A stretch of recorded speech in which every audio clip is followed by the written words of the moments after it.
Hello, this is the Convolver algorithm on the disting EX. This performs real-time convolution between input audio and audio that's been loaded from the SD card or audio that you've recorded into the module's memory through its inputs. I'm sure most people, when they hear convolution nowadays, think of convolution reverbs.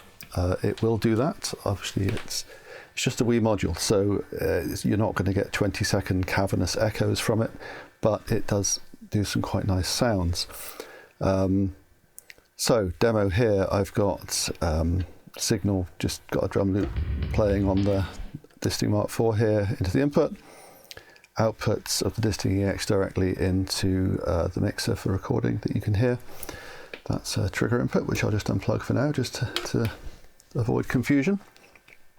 So let's start with some simple stuff, loading reverb impulse responses from the SD card. So these are some responses that I've just downloaded from the web. Links are in the user manual for these particular ones, just to give you an idea of what's possible. So that's a small hall. Now at the moment it's mono. It can work in mono or pseudo stereo, being mono to stereo or stereo and stereo out. Everything's a trade-off between what it can do and how long the impulse response can be. The current maximum time is always shown in the top right of the screen there, so at the moment that's half a second. If I use the parameter to change this to mono to stereo mode, then it goes stereo, but our impulse time is halved. So that's one of the many trade-offs to make. But just to go back to start the parameters from the beginning, number 7 is the impulse to load from the card. So this is familiar for many disting EX algorithms. Choose a new one, push V, it loads it. It's a plate. Room, also a much smaller reverb. So in this particular case, I would argue that 224 milliseconds is perfectly long enough to get a nice realistic room reverb on this sound. A few other sounds. One of the joys of loading a slightly long reverb into a small buffer is that you effectively end up with a gated reverb sound for free, if you want to make some 80s pop. Parameters 8 and 9 are basically normal mix parameters, so dry gain, just turn down the dry. Convolution gain is the gain of the convolution output, or reverb if in this particular case. Trigger mode we'll come back to. Now channels, that's what we've used for mono to stereo. If we change that to stereo, then our dry input is stereo, but I'm going to leave that as mono for now. And then you come to these parameters. Now all of these are trade-offs for the convolution time versus quality, basically. So latency is the first one. That's the processing latency from input to output. The dry signal is always in sync with the wet signal, so there's no problem there, but if you're using this as a send effect, say, then latency would be an issue. The more latency you're prepared to put up with, the longer impulses you can get. So it goes all the way down from 5 milliseconds latency up to 43 milliseconds latency. And you can hear that our reverb is now no longer gated sounding because we've managed to get a lot more time. Sample rate, equally. At the moment this is working at 48 kilohertz. If we bump it down to 24 kilohertz, then we've got almost a second of stereo convolution, 12 kilohertz, 6 kilohertz, and now we're up to 2.5 seconds of stereo. But obviously it's a bit murky because it's only got a 3 kilohertz bandwidth effectively, but you know, horses for courses. So if I stop the sound, you can hear that it's got quite a nice long reverb tail at the moment.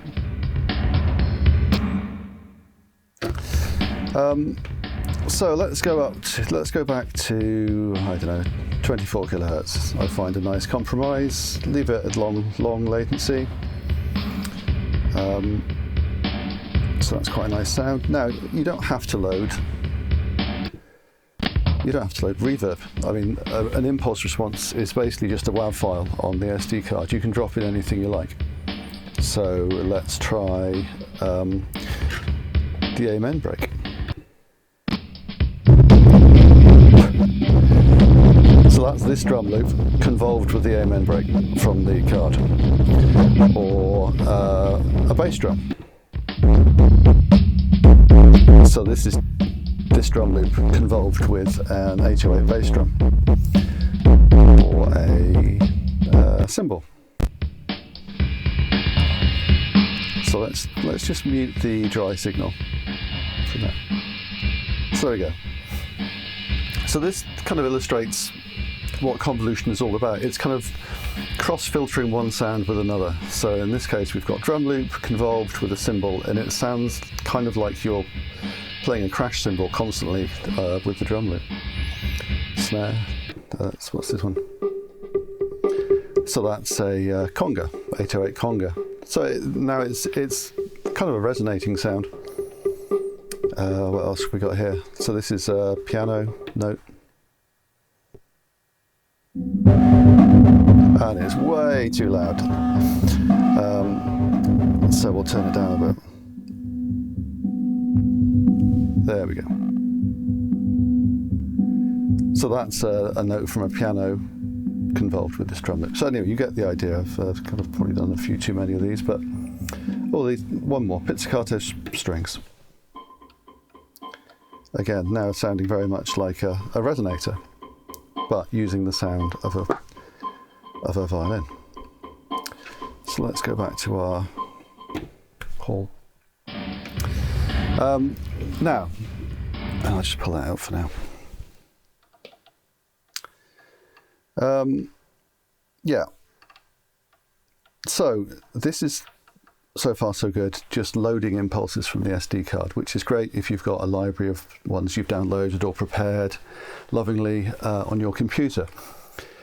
Where it kind of gets interesting in a modular synth mucking about kind of scenario is when you start recording things as impulse responses into the disting. Now that can be generating an impulse response in the sense of actually putting a click through a reverb and recording it and making your own reverb impulse response, or putting things like piano sounds like we just had through it, or other things. Now I happen to have this phaser here because I was using it to demo the new features of Augustus Loop. So let's see what happens if we try and sample that as an impulse response. Now there's a couple of ways of going about this that I'll demo both of. One is to send a trigger into the input of the disting, and then it will start recording when it gets that trigger. It's always going to record these two inputs here. So just to remind us, if you push V, it's going to tell us what the inputs do. So it says these two do recording, and that's a trigger. The other option is to use this generate impulse parameter. Now, this is a parameter, it's mapped to this button by default. So you press the button, then it does that. So basically, whenever that parameter goes from 0 to 1, which can be from this button or MIDI, CV, however you want to map it, it's going to generate a click from these two outputs, and it's then going to start recording into these two inputs. So it saves you hooking up a trigger. So I use that first. So what I'm going to do is I'm going to put the trigger output into the input of this phaser, and I'm going to connect the two outputs of the phaser into the inputs of the disting. And then when I press this button, it's going to send a click through this and record it. And then that's going to be our impulse response. So let's get our drum loop going again. And we're not hearing anything because I put the dry gain down to 0, did I? Yeah. And again, there's no convolution at the moment because I actually did a recording just now with nothing plugged in, so it's completely empty. But let's do it now with this phaser. So I'll press this button, and it's going to click and record.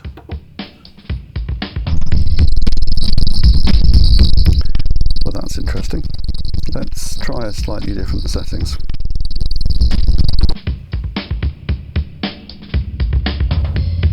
And we're going to turn down the dry gain again. So we're just hearing the effect of the convolution, which sounds like that. Let's try another settings. So now we have that. Now I've turned the dry signal all the way down, so we're just hearing the result of the convolution. And we can maybe turn that up a little bit, or not. You'll notice in the impulse parameter it now says live recording to show that we're no longer using the one loaded from the SD. Now that's kind of weird. You might think that I'm actually still sending the signal through the phaser, so just to prove the point, we'll unplug that. So yeah, we've kind of got this weird effect in here now, which is a bit like processing it with this phaser. Once we've got something we like, we might want to save it for later. So you can do this in the menus, micro SD card, and then you can do save impulse, and it saves that, and it tells you the file name it saved it as to the card. So that's good. So other things we might want to record, like I mentioned, like we previously did, kind of piano notes from the SD card. Let's get some sounds, this time from the general CV. So I've got a trigger. That trigger is multed to the trigger input on the general CV, and I'll just need to connect up the output from the general CV into the input of the disting. So now when I make a trigger the thing, it's going to play a note in here, trigger the recording, and then it's going to start convolving with what it's recording. So let's do that now. So there we go. So we've got that kind of nicely resonant sort of sound again, like we had a minute ago. Let's get some dry signal. And then we'll change the pitch and then trigger it again.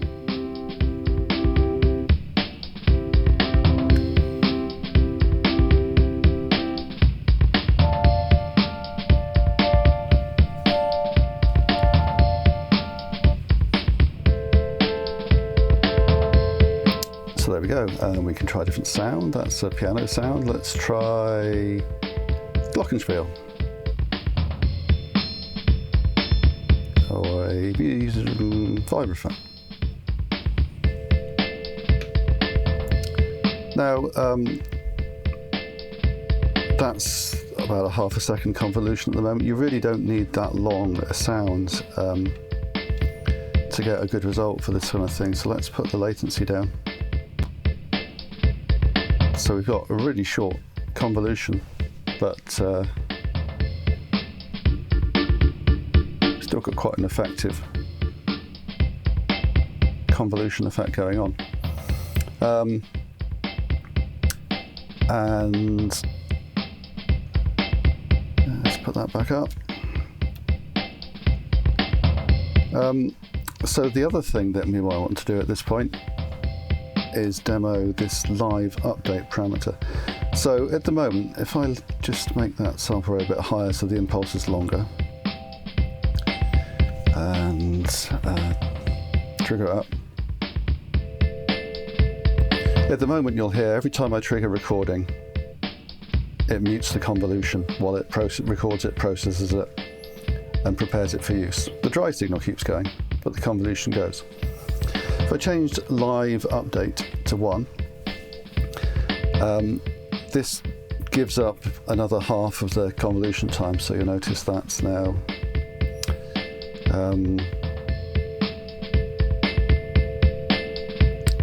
that's 64 milliseconds. If I turn live update on, it's gone down to 300 odd. But when I now trigger the recording, the convolution output is going to keep going.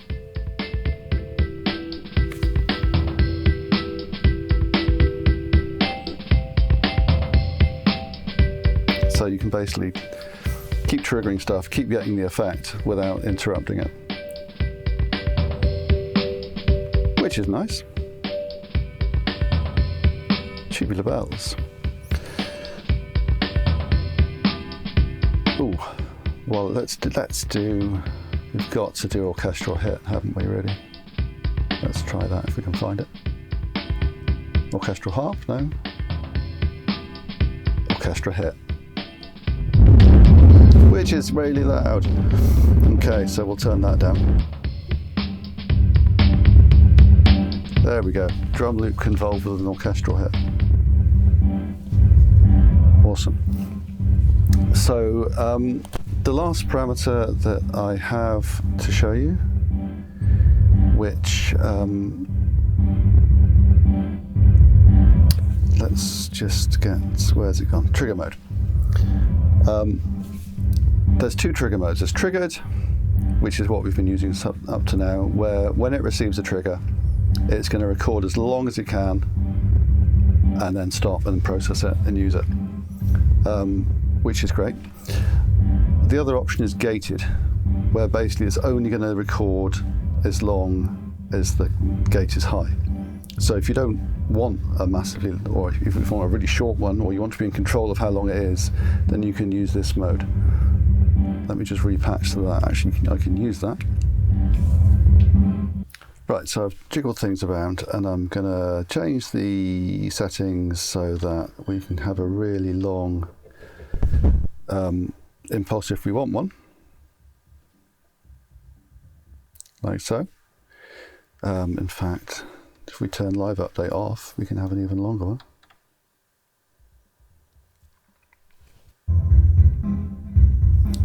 There we go. But if we only want a short one, we can just give it a shorter pulse there. There we go. So you can see the when you trigger the recording, the record indicator goes across the top of the screen. So if I leave it, it can record. Or if I want to, I can just give it a tiny one and it'll record that much. So you're in control of what you can record there. And that is all to talk about in this particular case, I believe. Oh, and I possibly should just say, if you want to go back to one loaded from the card, you just have to select it and load it, and then you're no longer using the live recording. So, just as a brief interlude, this is what my Disting EX SD card looks like. These are the reverbs that we were demoing with that I downloaded from the internet. And this is the file we recorded on the module and saved the card, which looks like that, which is interesting. So yeah, that's what happens if you stick a pulse through a Kamenique phaser. You get that, which is good to know. But yeah, you can put any old stuff on here and have fun to your heart's content. And also, I guess, last thing, the one we recorded is on the disk, on the SD card. It's not currently in this list. It only regenerates this list when you exit and re-enter the algorithm, or when you go to the menu and you do rescan impulses. And then the one we recorded, which was called, where's it gone? What was it called? That one. So that's the one we recorded earlier. It's now in the list. If I want to reload it, I can do that. It wasn't a great one, but it was one we recorded. It's all ours. So let's go back to a reverb just to finish up with. So there we go. The Convolver algorithm on the Disting EX.